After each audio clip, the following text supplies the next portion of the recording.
Kerja dengan anggota DPR RI, Pak Herman Heri, Pak Setia Novanto. Beta nih dan palos kodat ke kuku dan daging. Ya kan? Bangga sekali. Tidak ada masalah, tidak masalah. Tapi harusnya engkau lebih bangga kalau yang mengundang engkau adalah penguasa dunia akhirat, pemilik napas hidup, penentu detak jantungmu yang masih berdetak itu. Dia yang pegang dan dia undang bilang, mari kerja untuk beta. Mau tidak? Kalau mau, izinkan dirimu dibebaskan. Izinkan dirimu dilepaskan. Karena Allah menyelamatkan orang dengan tujuan mengembalikan orang itu kepada citra Allah atau gambar Allah. Bahasa Ibraninya Tselem dan Demut. Itu gambar dan rupa Allah.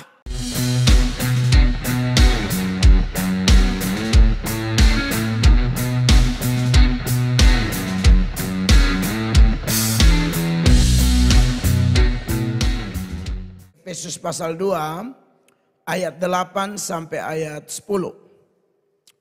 Efesus 2 ayat 8 sampai 10. Bapak Ibu mari perhatikan, kita baca firman Tuhan ini bersama-sama dalam hitungan ketiga.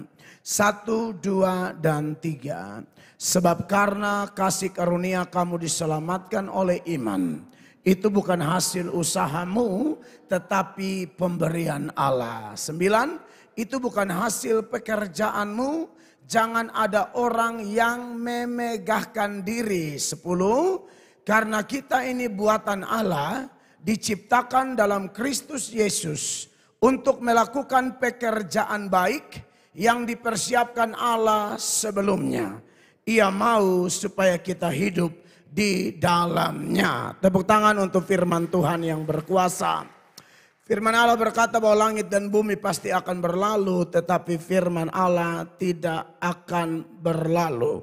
Firman Tuhan atau perkataan Tuhan Yesus itu bukan hanya tulisan semata-mata, tapi bagi orang beriman kita percaya bahwa perkataan Tuhan itu adalah roh dan hidup. Makanya kenapa kita percaya bahwa entah baca Alkitab, dengar khotbah, sungguh-sungguh loh ya. Kalau tidak sungguh-sungguh ya tidak akan dapat manfaatnya. Karena perkataan-perkataan Tuhan itu adalah roh dan hidup. Yohanes 6 ayat 63 Yesus sendiri berkata, rohlah yang memberi hidup. Daging sama sekali tidak berguna. Perkataan-perkataan yang kukatakan kepadamu adalah roh dan hidup. Makanya saudara jangan pernah remehkan baca Alkitab. Jangan pernah remehkan saat dengar khotbah. Apalagi khotbah-khotbah yang dipenuhi dengan pengajaran yang ketat. Dengan dasar-dasar kitab suci yang jelas. Bagi kita yang sungguh-sungguh menerimanya, percayalah. Itu ada roh dan hidup di situ. Makanya orang bisa berubah itu kalau dengar firman Allah. Bapak Ibu belajar sejarah gereja pada hari Pentakosta. Gereja lahir bukan karena tiupan angin keras. Gereja lahir bukan karena lidah-lidah api. Gereja lahir bukan karena glosolalia atau bahasa lidah. Gereja lahir karena khotbah Simon Petrus. Apa yang melahirkan gereja? Bukan mujizat. Lidah-lidah api, tiupan angin keras, bahasa lidah itu mujizat. Sesuatu yang tidak normal. Tetapi saudara-saudara ternyata ketiga fenomena besar itu tidak melahirkan gereja. Gereja pertama yang lahir pada hari Pentakosta itu gara-gara khotbah seorang hamba Allah. Maka diberkatilah gereja-gereja yang dilahirkan dari pemberitaan firman Allah, bertumbuh dalam pemberitaan firman Allah, bahkan dimampukan untuk melakukan pemberitaan firman Allah. Maka dari itu, berkaitan dengan tema kita yang baru berdasarkan Efesus 2 ayat 8 sampai ayatnya yang ke-10, saya akan mengangkat tema saved to work for God. Saved to work for God. Diselamatkan untuk bekerja bagi Allah. Guru bahasa Inggris saya ngomong suruh tekankan save to, ED-nya kedengaran. Save. Itu kondisi kita pasif, Tuhan aktif. Makanya temanya adalah diselamatkan untuk bekerja bagi Allah. Makanya saya sebutkan urut-urutan tadi. Gereja yang dilahirkan dari pemberitaan firman Allah, gereja yang bertumbuh dari pemberitaan firman Allah, bahkan gereja yang terlibat dalam memberitakan firman Allah. Kalau dia dilahirkan dari khotbah, dia bertumbuh dari pengajaran, dipersiapkan untuk apa? Untuk pergi dan mengajarkan firman. Kristen jelas bukan kita yang pilih Tuhan, tapi Tuhan yang pilih kita. Teologi Kristen itu dari atas ke bawah, bukan dari bawah ke atas. Dari bawah ke atas artinya manusialah yang mencari-cari Allah. Allah yang maha besar, Allah yang transenden, Allah yang nun jauh di sana. Kekristenan percaya bahwa Allah yang transenden itu adalah Allah yang imanen. Allah itu yang cari kita. Amin. Yesus berkata, ada 100 domba, yang satu tersesat, dia akan tinggalkan yang 99, dia akan mencari satu yang terhilang itu. Bukan domba yang terhilang itu yang tertati-tati mencari sang gembala, tapi gembala agung yang bernama Yesus Kristus, gembala baik, gembala yang memberikan nyawanya bagi domba-dombanya, pergi mencari domba itu, menemukan domba itu, membebaskan domba itu dari keadaan terjebak. Mungkin dia ada di antara tepi jurang tunggu mati. Tapi gembala yang kita sembah, Yesus Kristus namanya. Dia tidak pernah kerja setengah-setengah. Satu kali dia mulai, dia akan meneruskannya sampai seluruh agendanya. Seluruh agendanya finish, sempurna. Amin. Dia akan gendong domba itu. Dan dia bukan gendong dengan biasa-biasa. Kalau Anda baca perumpamaan itu, dia gendong dengan penuh sukacita. Dia gendong dengan penuh kebahagiaan. Kenapa? Yang terhilang telah ditemukan kembali. Amin, kekasih Allah. Kita orang-orang terhilang semua. Kitalah domba-domba itu. Kenapa? Binatang domba Tuhan pakai untuk menggambarkan umatnya. Ini binatang yang paling tidak banyak ide.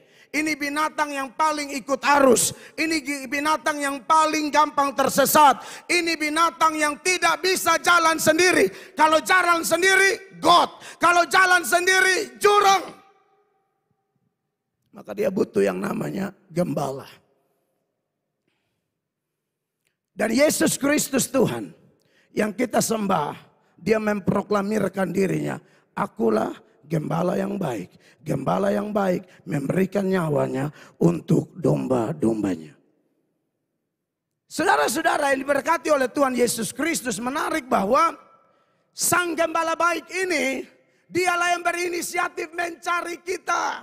Oh haleluya. Dia Tuhan yang baik. Amin.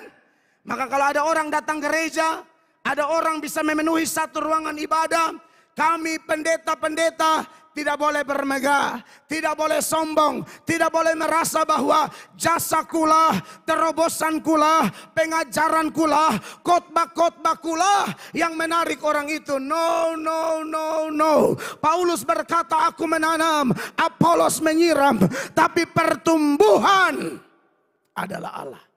Amin. Saya tanam kuat-kuat itu di otak saya. Saya tanam kuat-kuat itu di hati saya. Supaya jangan ada kesombongan rohani dalam pelayanan. Jadi saudara-saudara, jelaslah bahwa teologi dari atas itu benar adanya. Karena begitu besar kasih Allah akan dunia ini, sehingga ia telah mengaruniakan anaknya yang tunggal, supaya setiap orang yang percaya padanya tidak binasa, melainkan beroleh hidup yang kekal. Yohanes 15 ayat 16, Yesus berkata, bukan kamu yang memilih aku, tapi aku yang memilih kamu. Dia pilih aku dan Anda untuk apa, kekasih Allah? Firman Allah berkata, dan aku telah menetapkan kamu supaya kamu pergi dan menghasilkan buah, dan buahmu itu tetap. Makanya tema kita, saved to work for God. Kita diselamatkan untuk bekerja bagi Tuhan. Tuhan menyelamatkan kita bukan sekedar supaya kita menikmati surga. Tidak. Allah yang kita sembah adalah Allah yang dinamis, Allah yang bergerak, Allah yang bekerja. Dalam Yohanes 5 ayat 17, Yesus berkata terang benderang di sana. Tetapi ia berkata kepada mereka, Bapakku bekerja sampai sekarang, maka aku pun bekerja juga. Inilah Allah yang kita sembah. Allah Tritunggal, Bapa, Anak, Roh Kudus. Allah yang bekerja. Bapakku kerja, aku juga kerja. Allah yang kita sembah, Bapa, Anak, Roh Kudus ini turut bekerja dalam segala hal untuk mendatangkan kebaikan bagi kita yang mengasihinya. Kita yang terpanggil sesuai dengan rencananya. Amin, Bapak Ibu terkasih. Bapa kerja, Tuhan Yesus kerja. Lalu sebelum dia naik ke surga dia bilang apa? Roh Kudus akan datang dan dia akan bersaksi. Bersaksi juga adalah bekerja bagi Bapa, bekerja bagi kepentingan Allah sendiri. Makanya Yohanes 15 ayat 26 firman Allah berkata, jikalau penghibur yang akan kuutus dari Bapa datang, yaitu roh kebenaran yang keluar dari Bapa, ia akan bersaksi tentang aku. Bapa kerja, Tuhan Yesus kerja, Roh Kudus bersaksi. Lalu kita yang menyembah Allah Tritunggal, kita penonton kah? Kita penilai kah? Kita hanya supporter kah? Kita hanya mendukung, ayo Bapa, ayo Yesus, ayo Roh Kudus, maju. Bisa. Allah Tritunggal bukan saudara penggembala yang butuh disemangati. Kalau saya perlu disemangati. Bapak jaga kesehatan ya. Bapak jangan sombong ya. Harus omong itu. Bapak jangan makan puji ya. Bapak kalau bisa bahasa Inggris jangan paksa ya. Itu perlu itu. Saya tersinggung sekali sebenarnya. Tapi itu benar. Karena saya ini saudara-saudara ada batasnya. Ya kan. Jadi masukan-masukan seperti itu ditampung semua itu. Ditampung, diramu, lalu dipakai. Tapi Allahmu dan Allahku, Allah Tritunggal, Bapa, Anak dan Roh Kudus tidak butuh nasihat. Tidak butuh. Amin. Siapa yang bisa menasihati Allah? Tidak ada yang bisa. Allah tolong begini dong, tolong begitu dong. Tidak bisa dong. Makanya Roma pasal 11 itu, ayat 33 itu ayat bilang begini, kekasih Allah. Oh alangkah dalamnya kekayaan hikmat dan pengetahuan Allah. Sungguh tak terselidiki keputusan-keputusannya dan sungguh tak terselami jalan-jalannya. Dia yang sama yang berfirman, jalanmu dan jalanku, rancanganmu dan rancanganku seperti langit dan bumi. Amin, kekasih Allah. 34 dia bilang apa? Sebab siapakah yang mengetahui pikiran Tuhan? Atau siapakah yang pernah menjadi penasihatnya? Jangan merasa lebih bijak dari Tuhan. Ya, Tuhan, beta seharusnya pembini bukan dia. Ini Anda lebih bijak dari Tuhan. Tuhan kasih yang ada sekarang nih, ya kan? Si Mince. Lu bilang beta lebih cocok tuh noni. Kita nih, ciptaan. Jangan sok lebih bijak dari Tuhan Allah. Tuhan kasih apa urus. Amin. Tuhan kasih apa sayang. Tuhan kasih apa ya surasa gitu loh. Jangan protes dengan suamimu. Kenapa mesti dia? Pegawai kantor pos. Tutup mulut. Tutup mulut.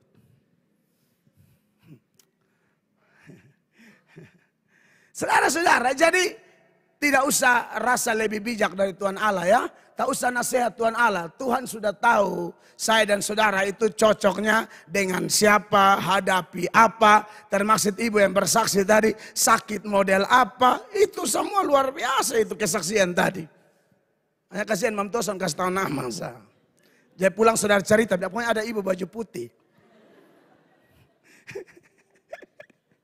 Ibu dari Australia, makanya saya kasih kesempatan kesaksian. Kalau dari Fatkoa saja harap ya. Ini Australia guys. Right?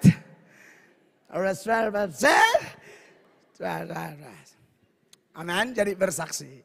Dan saya diberkati dengan kesaksian. Yang diberkati dengan kesaksian tadi tepuk tangan dulu. Sekali lagi yang meriah bagi Tuhan. Kesaksian tadi tidak ada sedikit pun mempersalahkan Allah. Padahal minta maaf, kepala baladar sini, musbuta kiri kanan. Tidak ada keluarga, tidak ada. Tapi saya tidak temukan sedikit pun mempersalahkan Tuhan Allah. Amin. Itu berarti ibu yang bersaksi tadi, nama lengkapnya sahabat tidak tahu. Tapi kayaknya nama pendeknya Mel. Kayaknya. Ibu ya, nama Mel. Darah Yesus berkuasa. The same name like me, right? Nah, jadi Ibu Mel ini keren banget kesaksiannya. Amin.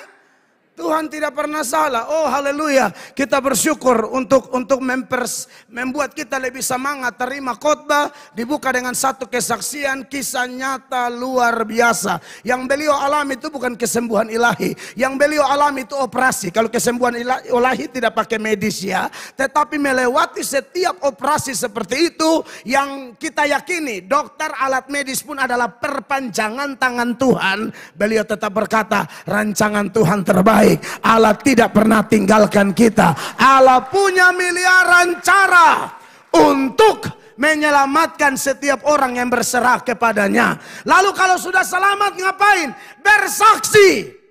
Amin. Makanya di Yohanes tadi pasal 15 itu ayat 26 kan dia bilang di sana, jikalau penghibur yang akan kuutus dari Bapa datang, yaitu roh kebenaran yang keluar dari Bapa, ia akan bersaksi tentang aku. Saya tekankan tadi Bapa bekerja, Yesus bekerja, Roh Kudus bersaksi. Lalu bagaimana dengan kita? 27 sama-sama. Tetapi kamu juga harus bersaksi karena kamu dari semula bersama-sama dengan aku. Tepuk tangan bagi Tuhan Yesus. Kita ditolong, kita diselamatkan, kita disembuhkan, kita diloloskan, diluputkan dari maut. Supaya apa? Bersaksi. Supaya apa? Sharing cerita itu kepada orang lain. Jangan remehkan kesaksian sekecil apapun. Asal engkau orang percaya benar-benar Tuhan terlibat dalam seluruh detail hidupmu dan hidupku. Maka jangan tutup mulut. Cerita pengalaman indahmu bersama Allah. Amin, kekasih Tuhan. Sesuai tema kita, diselamatkan untuk bekerja bagi Allah. Nah ini menarik kekasih Allah. Bahwa tema ini mau menolong saya dan saudara sebagai gerejanya untuk menjadi jemaat yang betul-betul siap tempur. Nanti di sorga itu kalau orang meninggal, itu istilah yang dipakai adalah rest in heaven. Istirahat di sorga. Siapa yang istirahat di sorga? Yang capek di dunia bagi dia. Amin. Siapa yang paling menikmati istirahat setiap hari? Dia yang keluar pagi pulang sore. Keluar dari pagi bikin apa? Kerja. Orang Kupang bilang apa? Puku pakah. Banting tulang. Pareska ringat. Putar otak. Otak tuh geser sedikit gila. Tapi kalau sampai dia putar. Itu maksudnya. Dia gila-gilaan. Oh iya.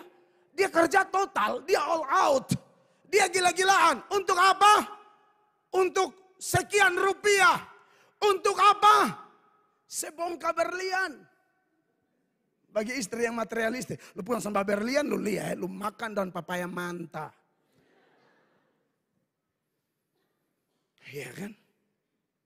Saudara pokok pakah dari pagi. yang Grab, yang ojek, yang buka tambal ban. Iya kan? Yang buka kios. You know kios? Kupang itu begitu bahasanya menjengkelkan ya. Kios sebenarnya. Tapi bukan Kupang namanya kalau Sonde bikin Bangkok. Ya kios. Hujan, guntur, gontor. Saudara yang diberkati oleh Tuhan Yesus. Begitu pula Anda dan saya. Kita akan istirahat kalau kerja capek di sini dong. Amin. Maka tema seperti ini menjelang kita beberapa bulan. Mungkin ini bulan Oktober, November, Desember. 3 bulan lagi kita akan tinggalkan 2024. Anda dan saya perlu kena cas dengan materi-materi seperti ini. Supaya Anda dan saya tahu kenapa Anda dan saya masih hidup. Apakah kita lebih baik dari kawan-kawan kita, kerabat, kenalan kita yang sudah mati mendahului kita? Belum tentu. Bisa jadi kita dalam ruangan ini lebih jahat dari mereka yang sudah mendahului kita. Tapi kenapa kita belum mati? Masih ada agenda Allah bagi saya dan saudara. Yaitu untuk apa? Pakai ini napas, pakai ini kekuatan, pakai ini akal budi, segenap hati, segenap jiwa, segenap akal budi, segenap kekuatan. Untuk ngapain? Untuk kerja buat dia. Amin. Kalau mau rest in heaven. Makanya Wahyu 14 ayat 12 dan 13. Ayat 12 bilang begini, perhatikan. Yang penting di sini ialah ketekunan orang-orang kudus yang menuruti perintah Allah dan iman kepada Yesus. 13. Dan aku mendengar suara dari sorga berkata, tuliskan, berbahagialah orang-orang mati yang mati dalam Tuhan sejak sekarang ini. Amin. Sungguh kata Roh, supaya mereka boleh beristirahat dari jerih lelah mereka. Oh, iya. Karena segala perbuatan mereka menyertai mereka. Iya, ini bukan selamat karena perbuatan baik, bukan. Tapi perbuatan itu menyertai. Istirahatnya enak, ini tidak pernah bikin apa-apa, tidak ada kontribusi apa-apa, lalu mau istirahat di sorga. Saudara terlalu banyak buang waktu di sini. Orang yang kerja seharian istirahatnya enak. Orang yang tidur sampai 11:30, sampai matahari menyinari dia. Dia seperti dendeng rusa di atas seng. Bayangkan bangun jam 12, suhela badan lebat, suada kok, aduh orang begini memang cekek mati sebenarnya. Betul, beta kalau jadi Tuhan pasti dia mati. Bangun jam 12 siang, jam 1 siang, jam 2 siang, baru hanya begini. Anda bisa bayangkan orang model begini. Iya kan? Hei Nona. Bagi yang belum ada pacar ya, atau yang belum nikah ya. Jangan lihat manang diganteng, cek dia bangun jam berapa. Kak boleh tanya, kak bangun jam 2:30 pagi, sore. Nona jangan sayang, lu baru anak 14, lu kokoh sendiri. Model begini kuat bikin anak, tapi sentau bantu. Percaya beb mulu. Lu ajar beta anak banyak nih lah. Lu lihat sampai be omong, sampai bos putar. Hah? Tidur bangun jam begini hanya tahu bikin apa. Coba, lu terjemahkan. Aju lu yang muskoko. 2 di sini, 3 yang lain lu hela kasihan. Tiap kali kumpul keluarga lu usah. Sampai ini keluarga dong terus. Kasihan kan? Orang begini susah istirahat, malam dia sen tidur. Susah tidur dia. Sen bisa lah. Kau bangun jam 3 sore su kopi. Jam 7 malam kopi lagi. Itu kafein bermain sen dia, sen bisa tidur. Ya, itu gambaran dari apa? Orang yang tidak bekerja bagi Tuhan jangan harap rest in heaven. Saudara akan masuk neraka. Dan di neraka itu istilahnya no rest in hell. Tidak akan ada istirahat di neraka. Lu terlalu banyak istirahat di sini. Lu kerja di sana. Kerja api, kerja apa? Kabas api. Ya, urus lu api semua lu mau sama bantu kabas. Semua ada kabas di sana. Om kabas tuh lu mau mati-mati. Lu lihat nih. Lu jangan kabas. Kau tunjuk kaum pria sama-sama. Bapak gembala juga di sana. Lu lihat. Mengerti ya? Jadi maksudnya begini. Ini tema nih mau dorong ketong. Amin. Ayo bangkit. 3 bulan lagi ketong setengah 2024 masuk 2025. Itu pun kalau masuk. Amin. Kalau masuk Tuhan mau memang kita kerja keras untuk Tuhan. Lakukan segala sesuatu seperti untuk Dia. Tidak harus jadi pengkhotbah di mimbar seperti ini. Engkau seorang polisi. Mimbarmu di wilayah kepolisian itu. Amin. Engkau tukang tilang. Mimbarmu di jalan raya. Jalur tilang tolong ada surat. Jangan disemak-semak keluar berburu orang. Hormat. Ini beta lihat. Helm ada. STNK ada. Tapi kenapa ban tidak ada dua-duanya.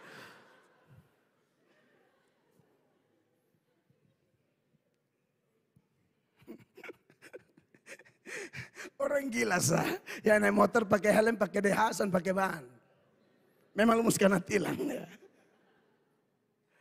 Kemarin khotbah di Polda yang ngomong ini, jangan tilang sembarang.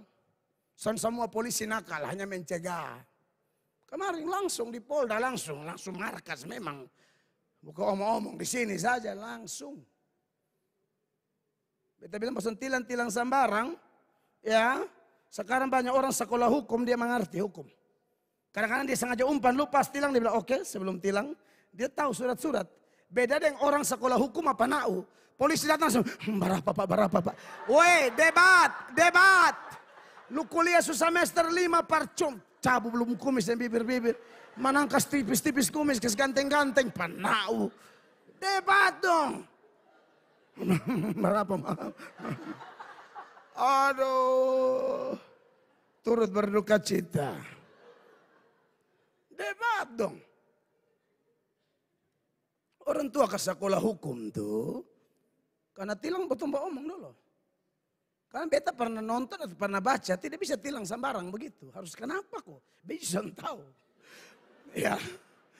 Bisa tahu ya. Beta sekolah itu barang. Beta sekolah teologi aja. Kalau ada yang bengko-bengko teologi. Itu porsi kami. Tapi Anda kan sekolah hukum. Nah jadi Bapak Ibu jemaat yang diberkati oleh Tuhan Yesus Kristus. Kata roh supaya mereka beristirahat dari jerih lelah mereka. Karena segala perbuatan mereka menyertai mereka. Maka dari itu kenapa di ayat 8 dan ayat 9 dari nats pembuka kita dari Efesus 2. Mengingatkan kita tentang keselamatan dalam Kristen. Keselamatan dalam Kristen mutlak anugerah. Mutlak karena iman. Salvation by faith. Salvation by grace. Keselamatan karena iman, keselamatan karena anugerah. Tapi kenapa kita diselamatkan? Kekasih Allah, ayat 10-nya mengajarkan kita. Karena kita ini buatan Allah, diciptakan dalam Kristus Yesus untuk melakukan pekerjaan baik yang dipersiapkan Allah sebelumnya. Diselamatkan untuk melakukan pekerjaan baik. Jadi tema kita bulan ini terinspirasi dari kalimat itu. Diselamatkan atau diciptakan dalam Kristus Yesus untuk melakukan pekerjaan baik. Nah, berkaitan dengan tema kita yang saya soroti pada hari ini. Saya hanya akan membahas 2 hal saja. Karena kita ada perjamuan kudus. Jadi khotbah saya usahakan tidak lama. Hanya ada 2 poin dalam bentuk pertanyaan. Yang pertama. Mengapa seseorang perlu diselamatkan dulu baru dia bisa bekerja bagi Allah? Saudara-saudara, inisiatif Allah menyelamatkan seseorang. Inisiatif Allah memilih seseorang, ya sudah pasti bahwa itu mutlak anugerahnya dan tidak tergantung dari orangnya. Kalau kita bandingkan dengan cerita Esau dan Yakub, jelas Yakublah penipu. Yakublah yang melakukan dosa, menipu papanya, menipu abangnya. Tapi heran saudara-saudara, yang tukang tipu ini yang Allah pilih. Nah, sekarang kita mau marah bagaimana? Makanya di Roma pasal 9, mulai ayatnya yang ke-11, itu ayat bilang begini. Sebab waktu anak-anak itu belum dilahirkan. Ini Yakub dan Esau dalam rahimnya Ribka. Ya. dan belum melakukan yang baik dan yang jahat, belum tahu tipu, belum tahu bamaki dan lain sebagainya, supaya rencana Allah tentang pemilihannya diteguhkan bukan berdasarkan perbuatan tetapi berdasarkan panggilannya. Ayatnya yang ke-12, jemaat baca 2-3. Dikatakan kepada Ribka, anak yang tua akan menjadi hamba anak yang muda. 13, 2-3 jemaat. Seperti ada tertulis, aku mengasihi Yakub tetapi membenci Esau. Anda lihat ini. Yang tukang tipu tuh Yakub, Tuhan bilang, aku sayang dia.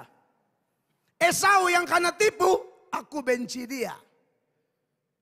Disinilah kadang-kadang orang puyeng yang tidak mau belajar firman Allah dengan sungguh-sungguh, dia akan pikir Tuhan tidak adil. Apa itu adil, saudara-saudara? Adil itu kita tidak mendapatkan apa yang harus kita dapatkan. Itu tidak adil.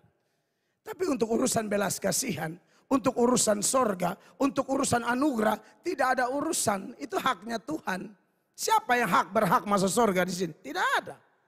Berarti sorga itu anugerah. Jadi jangan bilang Tuhan tidak adil kalau tidak memahami prinsip keadilan Allah dengan benar. Allah tetap adil. Makanya di ayat 14 dikatakan, jika demikian, apakah yang hendak kita katakan? Apakah Allah tidak adil? Paulus bilang mustahil. Dia paling maha adil kok. Dialah Allah keadilan kita. Jehovah Sekenu. Dialah Allah keadilan kita. Saudara-saudara, jadi kalau orang bilang Allah tidak adil, aneh bin ajaib. Suka-suka dia dong. Dia mau pilih tukang tipu kah? Dia mau pilih pelakor kah? Dia mau pilih orang terkena narkoba kah? Dia mau pilih bandar judi kah? Dia mau pilih preman kelas kakap kah? Suka-suka dia. Ayat 15 bilang apa? 2-3. Sebab ia berfirman kepada Musa, aku akan menaruh belas kasihan. Kepada siapa aku mau menaruh belas kasihan? Dan aku akan bermurah hati. Kepada siapa aku mau bermurah hati? Masih ingatkah saudara bagaimana proses Tuhan memilih Paulus? Ini penjahat kelas kakap yang mati-matian mendapatkan surat rekomendasi dari para imam kepala, tua-tua, imam besar menuju Damsyik. Untuk bantai gereja, membantai pengikut-pengikut Tuhan. Catatan Dr. Lukas yang kedua dalam Kisah Para Rasul menceritakan dengan jelas sejarah itu. Sebelum pintu gerbang Damsyik terbuka, pintu gerbang anugerah terbuka, pintu gerbang pertobatan terbuka, pintu gerbang keselamatan terbuka. Yesus berinisiatif. Lagi-lagi teologi dari atas. Yesus berinisiatif menjumpai Paulus. Saulus, Saulus. Dan seterusnya. Mengapa engkau menganiaya aku? Bagi Yesus, Anda ganggu gereja sama dengan ganggu dia. Karena gereja adalah tubuhnya. Yesus adalah kepala gereja. Jangan ganggu gereja. Jangan ganggu hamba-hamba Tuhan yang beritakan Injil sungguh-sungguh. Jangan. Berat urusannya. Dan singkat cerita, akhirnya Paulus buta 3 hari. Lalu dalam sebuah penglihatan, Tuhan kasih tahu seorang bernama Ananias. Lu tolong pergi di satu tempat di nama Jalan Lurus. Di tempat bernama Jalan Lurus, ada orang nama Saulus di situ. Tolong tumpang tangan dia dulu. Ananias ini hamba Tuhan, tapi Ananias bilang, wih Tuhan, beta dengar dari orang, ini satu ini foe berat. Tidak ada ayat foe berat. Ini karena Anda orang Kupang. Ini satu terlalu jahat. Senu tingkat tinggi. Supaya lebih detail kita buka. Kisah Para Rasul 9. Mulai ayat 10. Dikatakan demikian. Di Damsyik ada seorang murid Tuhan bernama Ananias. Firman Tuhan kepadanya dalam suatu penglihatan. Ananias, jawabnya, ini aku Tuhan. Terus? Firman Tuhan, mari pergilah ke jalan yang bernama Jalan Lurus. Dan carilah di rumah Yudas seorang dari Tarsus yang bernama Saulus. Ia sekarang berdoa. Tuhan suruh bagi apa? 12 jemaat. 2-3. Dan dalam suatu penglihatan ia melihat bahwa seorang yang bernama Ananias masuk ke dalam dan menumpangkan tangannya ke atasnya. Supaya ia dapat melihat lagi. Lalu Ananias bilang begini, saya baca buat saudara. Jawab Ananias. Ini firman Allah. Tuhan, dari banyak orang telah kudengar tentang orang itu.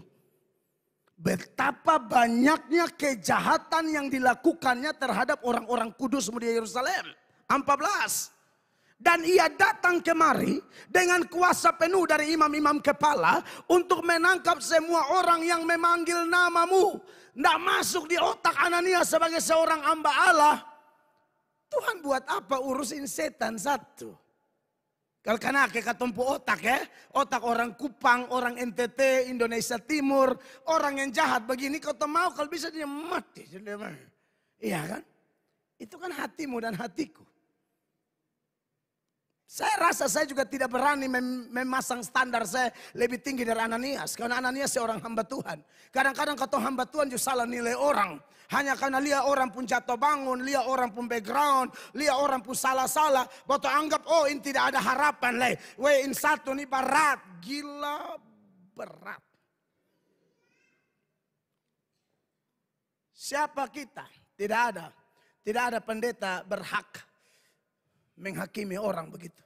Kalau Tuhan mau pilih dia, Tuhan mau ubah dia, Tuhan mau angkat dia. Ini yang Ananias rasakan. Tapi Tuhan bilang, tidak, saya mau pakai dia. 15 baca sama-sama jemaat. Tetapi firman Tuhan kepadanya, pergilah sebab orang ini adalah alat pilihan bagiku untuk memberitakan namaku kepada bangsa-bangsa lain serta raja-raja dan orang-orang Israel. Oh haleluya. Kekasih Tuhan. Suka-suka Tuhan. Amin. Maka Anda dan saya dengar kenapa kita perlu diselamatkan saudara-saudara.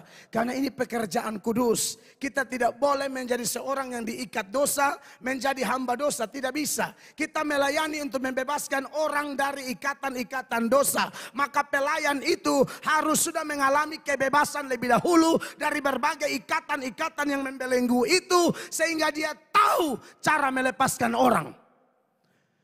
Seperti orang-orang yang diperintahkan Yesus melepaskan ikatan Lazarus yang bangkit dari kematian itu. Yang melepaskan orang yang terbelenggu haruslah orang yang tidak terbelenggu atau sudah dilepaskan dari belenggu-belenggu. Amin Bapak Ibu. Percayalah. Percayalah jemaat terkasih, Tuhan bisa pakai orang lain. Tapi berita ini datang kepada Anda semua yang ada di ruangan ini atau yang sedang ikut lewat online. Ini good news from heaven. Ini kabar baik dari sorga. Tuhan mau supaya kita kerja untuk dia. Wow. Beta ketum banyak orang bilang kerja kas Pak Setia Novanto sedang pembangga. Kerja kas Pak Herman Heri beta dan Bapak Tua. Bangga banget. Kerja dengan anggota DPR RI Pak Herman Heri. Pak Setia Novanto, beta nih dan palos kodat ke kuku dan daging. Ya kan? Bangga sekali. Tidak ada masalah, tidak masalah. Tapi harusnya engkau lebih bangga kalau yang mengundang engkau adalah penguasa dunia akhirat, pemilik napas hidup, penentu detak jantungmu yang masih berdetak itu. Dia yang pegang dan dia undang bilang mari kerja untuk beta. Mau tidak? Kalau mau, izinkan dirimu dibebaskan. Izinkan dirimu dilepaskan. Karena Allah menyelamatkan orang dengan tujuan mengembalikan orang itu kepada citra Allah atau gambar Allah. Bahasa Ibraninya Tselem dan Demut. Itu gambar dan rupa Allah.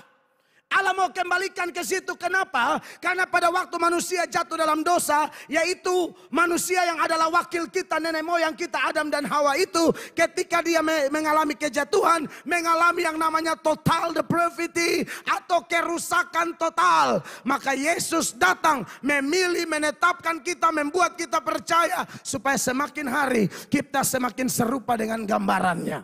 Amin. Memulihkan citra Allah itu. Tanpa itu kita bukan saja rusak total. Tapi teks surat Efesus yang kita baca itu sebenarnya seluruh teks itu ayat 1 sampai ayat 10. Jadi tidak boleh bahas out of context. Mengapa perlu diselamatkan baru melayani? Karena kalau tidak kita mati rohani. Mati rohani baru pelayanan repot saudara-saudara. Efesus 2 ayat 1 mengatakan apa di sana? Kamu dahulu sudah mati karena pelanggaran-pelanggaran dan dosa-dosamu. Dan kalau orang sudah mati rohani, ciri-cirinya apa? Menurut teks ini, ayat 2. Kamu hidup di dalamnya karena kamu mengikuti jalan dunia ini. Dunia di situ adalah prinsip-prinsip yang bertentangan dengan firman Allah. Atau satu sistem yang dikuasai oleh si jahat. Kata dunia di sini pakai kata Yunani kosmos. Kosmos itu punya arti banyak. Salah satunya adalah sistem yang dikuasai oleh si jahat. Dan siapa yang dikuasai oleh sistem ini, dia akan bertentangan dengan Tuhan secara tajam. Atau siapa yang bersahabat dengan dunia, dia menjadikan dirinya musuh Allah. Makanya Yakobus 4 ayat 4, Yakobus bilang begini sebagai data pembanding. Hai kamu orang-orang yang tidak setia. Tidakkah kamu tahu bahwa persahabatan dengan dunia adalah permusuhan dengan Allah? Jadi barang siapa hendak menjadi sahabat dunia ini, ia menjadikan dirinya musuh Allah. Orang mati rohani mengikuti jalan dunia. Orang mati rohani bermusuhan dengan Allah. Tapi celakanya ada orang bermusuhan dengan Allah tapi tetap mau jadi majelis. Ada orang bermusuhan dengan Allah tapi tetap mau bentuk vokal group. Makanya habis latihan vokal group langsung minuman jalan. Anda pernah tahu itu? Banyak. Itu dia nama orang mati rohani tapi mau pelayanan. Habis perjamuan begini nih. Perjamuan sisa tuh dong minum kan ada alkoholnya.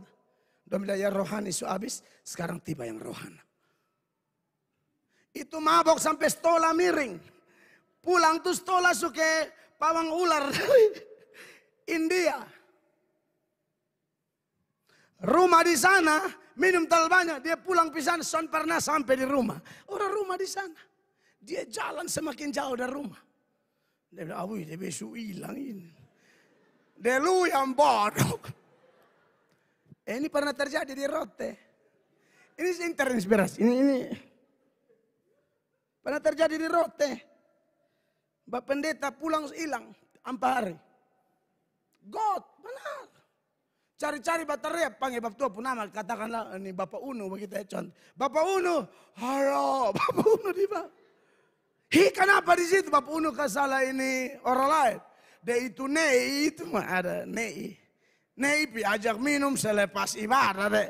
Andi kok besok di got tanpa hari. Anda lihat itu. Dunia. Makanya kenapa ini berita datang. Kenapa perlu dibebaskan dulu. Kalau tidak nanti pelayanan bottom bikin sama kayak barang mainan. Duniawi tapi pelayanan. Kedagingan tapi pelayanan. Makanya dia tidak berhenti di ayat 2, saudara-saudara. Efesus 2 itu ayat 3 dia bilang begini. Sebenarnya dahulu kami semua juga terhitung di antara mereka. Ya. Ketika kami hidup di dalam hawa nafsu daging dan menuruti kehendak daging dan pikiran kami yang jahat. Iya. Pada dasarnya kami adalah orang-orang yang harus dimurkai sama seperti mereka yang lain. Iya. Ciri-ciri orang mati rohani itu pertama duniawi. Duniawi itu dari luar mempengaruhi dia ke dalam. Yang kedua kedagingan. Kedagingan itu potensi dirinya memang sudah ada dosa. Makanya ada ayat dari roh penurut daging lemah. Setan kombinasikan ini. Dia pakai hal dunia untuk memancing kedagingan kita, terjadilah dosa. Makanya di balik dosa menurut ayat ini ada 3 hal. Dunia, daging, setan. Nah ini perlu dibebaskan. Tapi puji Tuhan saudara-saudara. Khotbah kita hari ini sebelum kita ambil perjamuan. Berita ini tidak sampai di ayat 2 dan ayat 3 saja. Tapi ada ayat 4. Ayat 4 berkata, tetapi Allah yang kaya dengan rahmat oleh karena kasihnya yang besar. Yang dilimpahkannya kepada kita 5 sama-sama. Telah menghidupkan kita bersama-sama dengan Kristus. Sekalipun kita telah mati oleh kesalahan-kesalahan kita. Oleh kasih karunia kamu diselamatkan. Tepuk tangan yang meriah bagi dia. Ini yang membuat pelayanan kita berkenan kepada Allah. Menyenangkan hati Allah. Berdampak kepada sekitar kita. Tanpa itu pelayanan kacau Bapak Ibu terkasih. Kita melayani dengan pengertian yang kacau balau. Pemahaman yang kacau balau. seperti kebanyakan orang Israel. Bahkan sampai hari ini saudara-saudara, dari 9 atau 10 jutaan orang Israel, di Israel sekarang yang Kristen itu baru mungkin sekitar 20.000 orang Kristen. 9 juta lebih itu belum Kristen. Kayak orang pawe-pawe salib apa di sana, mereka sumber ludah kita. Makanya Anda perlu doa buat Israel. Makanya beta kalau di Israel, entah di tembok ratapan kah, di mana kah, ada momen kita berdoa, saya pimpin ibadah di kandang Bethlehem kah, berdoa di kubur Daud kah, bukan berdoa ke Daud toh. Berdoa di kubur itu soalnya dosa, sepanjang. Dengar ya, ini karena susingungnya bemus lari, saat aku gantong saudara bingung. Doa di kubur itu soalnya salah, sepanjang kau bukan doa kasih orang mati, atau minta orang mati doakan ketong, itu yang tidak boleh. Karena ada orang tanya, Bapak ini oma pun kuburan buat habis mesel, bisa syukuran, kok bisa berdoa? Boleh dong, kan berdoanya ke Tuhan. Terima kasih Tuhan, tuntun ketong, mesel habis, semua untuk kemuliaan Tuhan. Boleh. Jangan berdoa bilang Tuhan jaga nenek bapak. Weh, lu nenek masih hidup, lu pernah jaga.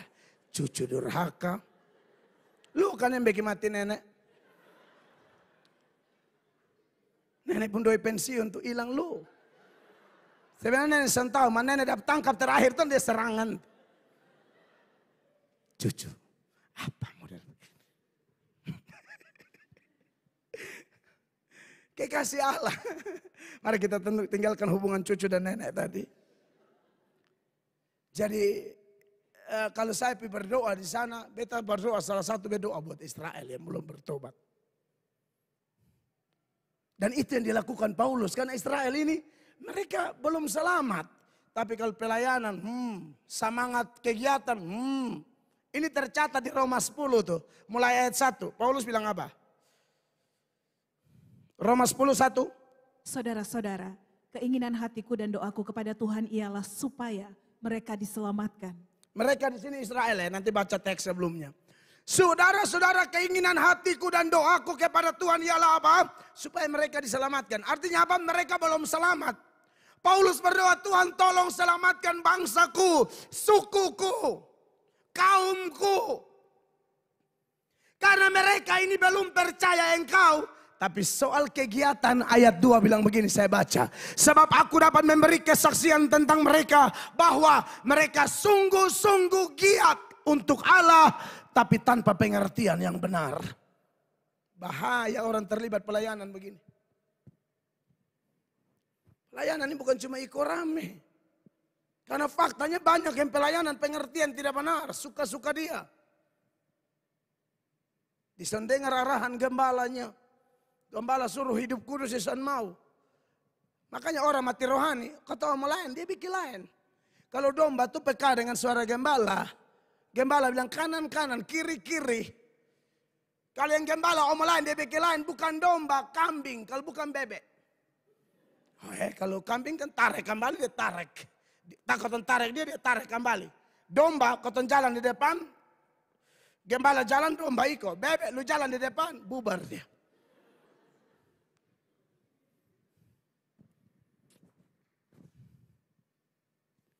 Jadi kekasih Allah, mereka ini semangat tapi berat, galap gulita. Galap gulita.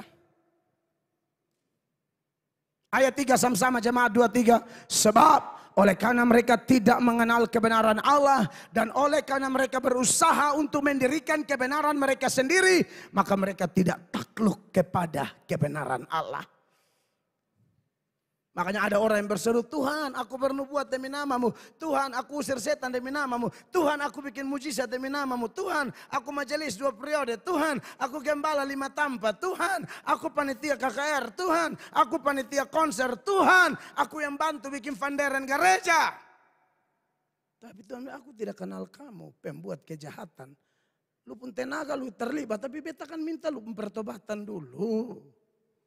Bukan hanya tenaga. Amin Bapak Ibu. Maka dari itu kita tahu kenapa perlu diselamatkan dulu baru bekerja Itu poin pertama. Poin kedua dan yang terakhir. Pertanyaannya adalah seberapa serius persoalan bekerja untuk Tuhan ini? Ini serius sekali saudara-saudara. Saking seriusnya, saudara tahu pekerjaan ini sudah disiapkan sebelumnya. Bukan hanya kita yang dipilih sebelum dunia dijadikan. Yang namanya bekerja bagi Allah, itu pekerjaan yang sudah Allah siapkan jauh-jauh, bukan dadakan. Makanya Paulus masih jahat pun Tuhan bilang, aku sudah bikin keputusan, aku mau pilih dia untuk pergi ke bangsa-bangsa non-Yahudi.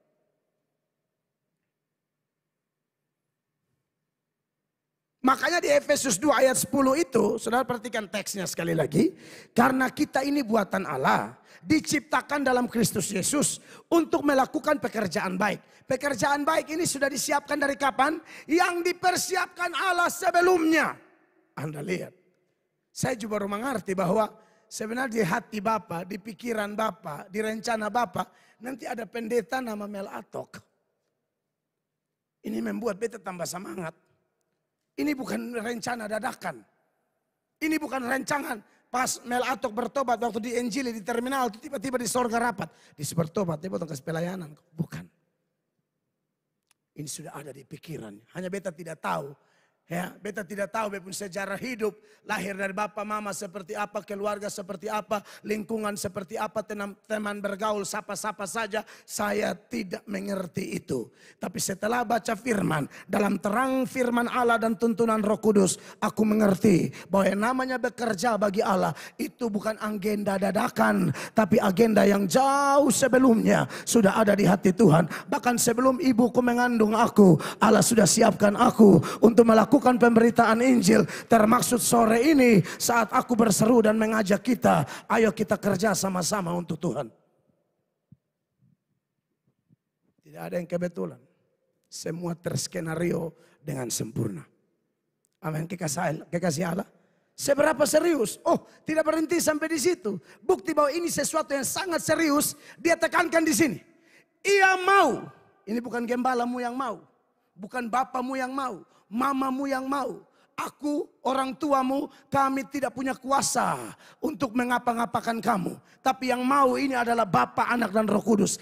Ia mau supaya kita hidup di dalamnya. Kalau dia mau, saudara mau atau tidak? Harus mau karena ini serius. Amin. Dia mau kita kerja. Kerja selagi masih siang. Yohanes pasal 9 ayat 4. Jemaat baca sama-sama 1, 2, 3. Kita harus mengerjakan pekerjaan dia yang mengutus aku. Selama masih siang akan datang malam di mana tidak ada seorang pun yang dapat bekerja. Siang bicara apa? Selagi engkau masih muda. Siang bicara apa? Selagi engkau masih sehat. Siang bicara apa? Selagi dunia tidak semakin bejat. Cepat, buru-buru beritakan Injil. Siang bicara apa? Orang yang kau mau ajak itu belum mati. Ajak dia. Sebab kalau dia mati, engkau tidak omong apa-apa. Engkau hanya menang di rencana. Allah akan tuntut nyawanya daripadamu. Pernah baca itu ayat? Yeskiel pasal 33. Ayat 8. Saudara hanya rencana. Iblis mau ajak dia, mak. Aduh. Dia mati. Saudara hanya jangan menang rencana dong. Minimal ajak. Tak usah lu pegang mikrofon, sambung kabel, kau salam. Tidak ada yang ajar begitu. Penginjilan itu banyak. Penginjilan paling efektif adalah ajak orang. Penginjilan paling efektif adalah kesaksian hidup kita. Yeskiel 33 ayat 8 bilang apa? Perhatikan. Kalau aku berfirman kepada orang jahat, hai orang jahat, engkau pasti mati. Dan engkau tidak berkata apa-apa untuk memperingatkan orang jahat itu. Supaya bertobat dari hidupnya. Orang jahat itu akan mati dalam kesalahannya. Tetapi aku akan menuntut pertanggungan jawab atas nyawanya daripadamu. Pernah nasihat adikmu? Pernah ajak abangmu? Pernah bilang ke papamu, mamamu? Hai orang tua, pernah ajak anakmu? Atau kau diam-diam saja, kan terlalu sayang. Dia muka kebetan, bukan masalah muka kemak. Mesti nasihat dia. Sebab kalau dia mati, padahal Anda ada tugas, ada kesempatan. Omong dan dia, itu sebenarnya malam bagimu. Jadi kalau masih siang, omong. Tahu malam yang lain apa? kau rencana, bukan dia yang mati, kau yang mati. Itu malam bagimu. Hanya menang di rencana, besok rencana mau dukung, besok rencana mau, kaki kiri hanya rencana. Rencana, cuma mati. Rencana apa nak bikin terobosan baik. Menang di rencana. Amin Bapak Ibu, bangkitlah. Tuhan pasti fasilitasi kita. Ini pekerjaan, bukan kau pekerjaan. Amin, kekasih Tuhan. Allah pasti memfasilitasi kita dengan luar biasa. Jadi kekasih-kekasih Tuhan, bagi saudara yang terlalu bata putar dan saudara masalah. Ingat, Yunus itu ikan telan. Suruh pelayanan gerakan mau lari. Dia mau lu kerja. Kabur. Lari. Dan anehnya, ini pelajaran bagi kita. Biasanya orang yang lari dari Tuhan, jalan-jalan akan terbuka. Jalan terbuka, kapal ada, dapat dek paling bagus, doi ada, beli tiket, tidur sono le subade, sampai dong turun kasih bangun Yunus. Woi, bangun dulu. Semua suhebo di atas, ente sono. Setelah cek and recheck Yunus mengaku, ini semua gara-gara beta. Bosan buang beta, badai tenang. Oh ini akar masalahnya. Buang ini akar masalah, badai tenang. Mungkin banyak badai di hidupmu yang belum selesai. Cek dulu deh akar apa. Pernah janji mengkal dan Tuhan mau pelayanan tapi batunda-batunda. Cepat sudah, sebelum mati. Amin. Mati kapan masuk capek untuk Tuhan, keren. Mati enak. Tutup mata juga kiri dahulu. Asbar kanan. Enak toh. Kalau belum capek untuk Tuhan mati memata tapi. Kenapa? Saudara-saudara ada kesempatan kerja Ayo kerja buat Tuhan. Anda tahu bagi Tuhan melayani itu apa? Seperti makan. Murid-murid bawa makanan ke Tuhan Yesus. Waktu Tuhan Yesus ada omong-omong dengan perempuan Samaria pelakor di parigi Yakub. Ini perempuan ini laki 5 orang pelaki semua. Tapi ya sudahlah Tuhan mau tolong dia dan akhirnya dia diubahkan melalui dia seantero Samaria dengar tentang Mesias. Lalu murid-murid bawa makan buat Tuhan Yesus di Yohanes pasal 4 ayat 31. Dia bilang begini, ayat 31. Sementara itu murid-muridnya mengajak dia, katanya, Rabi makanlah. Lalu Tuhan Yesus tolak, padahal Tuhan Yesus yang suruh pilih makan tadi. Akan tetapi ia berkata kepada mereka, padaku ada makanan yang tidak kamu kenal. Murid-murid su bingung, suruh kau pilih makan, siapa suka makan sampai tua? 3. Maka murid-murid itu berkata seorang kepada yang lain, adakah orang yang telah membawa sesuatu kepadanya untuk dimakan? Pada yang Yesus berkata makanan tadi itu, yang dia injili itu perempuan. Sampai bertobat. Makanya ayat 34 Yesus bilang begini, sama-sama baca 2-3. Kata Yesus kepada mereka, makananku ialah melakukan kehendak dia yang mengutus aku dan menyelesaikan pekerjaannya. Dia makan tambah 3 kali tapi saya pernah pelayanan. Kasih besar badan percuma. Soalnya ada larang badan besar. Kalau saudara pulaki dukung tidak apa-apa. Tapi maksud saya, kalau makan jasmani banyak, itu makanan dari Tuhan Allah. Makan itu untuk kerja bagi dia. Itu berkat dari dia. Dikasih potong semua nih, kuliah bagus, orang tua, keluarga bagus, makan, minum, fasilitas, baju, celana bagus. Ini untuk apa? Melayani dia. Makanya dia mau kita sama seperti dia. Makanya di Yohanes 6 ayat 27 Yesus bilang apa? 1, 2, 3. Bekerjalah bukan untuk makanan yang akan dapat binasa. Melainkan untuk makanan yang bertahan sampai kepada hidup yang kekal. Yang akan diberikan anak manusia kepadamu. Sebab dialah yang disahkan oleh Bapa Allah dengan meterainya. Saudara, saya lihat fenomena satu lah. Banyak orang tidak mau kerja bagi Tuhan itu karena kalau hidup benar, kerja bagi Tuhan, musuh banyak, dihindari orang. Orang tidak hargai kita. Bahkan dalam rumah kita sudah dianggap orang aneh. Di kantor kita dianggap orang aneh. Di lingkungan bergaul kita dianggap orang aneh. Kalau mulai kumpul alumni SMA 1 1984, Anda aneh sendiri. Kalau buka botol bir, Anda bilang, beta air panas. Lu baras barana, bukan. Orang bir kok dia air panas. Lu baras barana. Anda lihat, sedang pun cara omong, ejek sekali. Bui keluar. Saudara bilang, beta bisa air mendidih. Wow. Demi tampang metal. Minta air panas, Melayu total. Bukan metal Linkin Park. Melayu. Kita sering diejek, tapi tidak ada masalah. Anda tahu waktu kita melayani Tuhan, dunia rasa kita aneh. Tapi Bapa hormat engkau. Saya mau tutup ini, semua deka tutup. Jangan terlalu percaya, semua deka. Yohanes 12 ayat 26 bilang begini. Sama-sama baca ini ayat beta andalan dari dulu. Makanya beta jujur saya, beta dan saudara harus ikut ini ayat. Tak usah cari pujian orang. Asal betul hidup lurus, melayani sungguh-sungguh. Mengalir saya, Tuhan bela kok. Tuhan bela. Kan orang cuci maki beta nih banyak. Mau dulu mau bilang mau bunuh mati, mau tembak. Makanya kenapa di rumah security 24 jam. Itu sejarahnya benar.